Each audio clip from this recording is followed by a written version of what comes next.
Hello and welcome my dear friends on my YouTube channel Azam की chemistry. तो प्यारे बच्चों, आज के इस इंपॉर्टेंट शॉर्ट लेक्चर में हम बात करेंगे जेईई मेंस की प्रॉब्लम है जो कि स्ट्रक्चर ऑफ आइटम से है। इस प्रॉब्लम सारी इसी साल पूछी गई है। पहले जो प्रॉब्लम बेटा है, radius of first excited state of helium plus ion is given by, यहाँ जो ए नॉट है जो radius of first stationery orbit of hydrogen atom के लिए दिया हुआ है। यहाँ पे आपको बताना है कि हीलियम प्लस के लिए आपको क्या होगा रेडियस। तो यहाँ फॉर्मूला बोर्ड्स रेडियस अगर निकालना है तो रेडियस के लिए आप पता है ए नॉट यहाँ पे Z square N square upon Z, और इस फॉर्मूले को यूज करके आप निकाल सकते हैं। तो यहाँ पे जो फर्स्ट एक्साइटेड स्टेट कहा गया है हीलियम का, इसका मतलब एन की वैल्यू 2 होगी और एन जो है आपका प्रिंसिपल क्वांटम नंबर है और यहाँ जेड एटॉमिक नंबर है, इसका नंबर 2 होगा। तो यहाँ पे आर बराबर ए नॉट 2 का स्क्वायर का मतलब 4 और यहाँ पे 2, इसकी डिफरेंस यहाँ पे रेडियस होगा ए नॉट, यहाँ पे 2 लिख सकते हैं, 2 ए नॉट के बराबर होगा। तो यहाँ पे जो आंसर होगा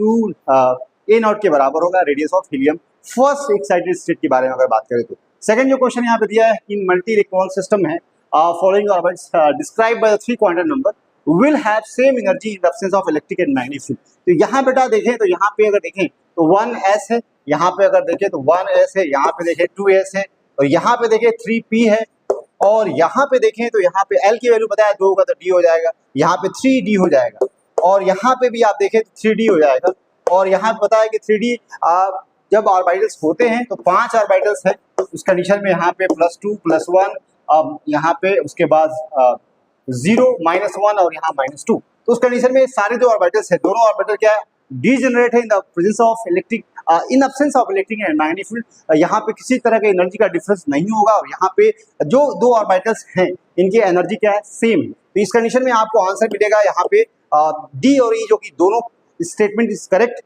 एनर्जी के रिगार्डिंग। यहाँ पे आपका आंसर हो जाएगा डी, क्योंकि जब मैग्नेटिक फील्ड और इलेक्ट्रिक फील्ड अगर एब्सेंस होता है उस कंडीशन में पूछा गया है in absence of electric magnetic field, तो ये आंसर बिल्कुल सही होगा। इस तरीके से ये दोनों प्रॉब्लम जेईई मेंस के अंदर पूछी गई है। आई होप आपको ये प्रॉब्लम समझ में आई है। Thank you very much.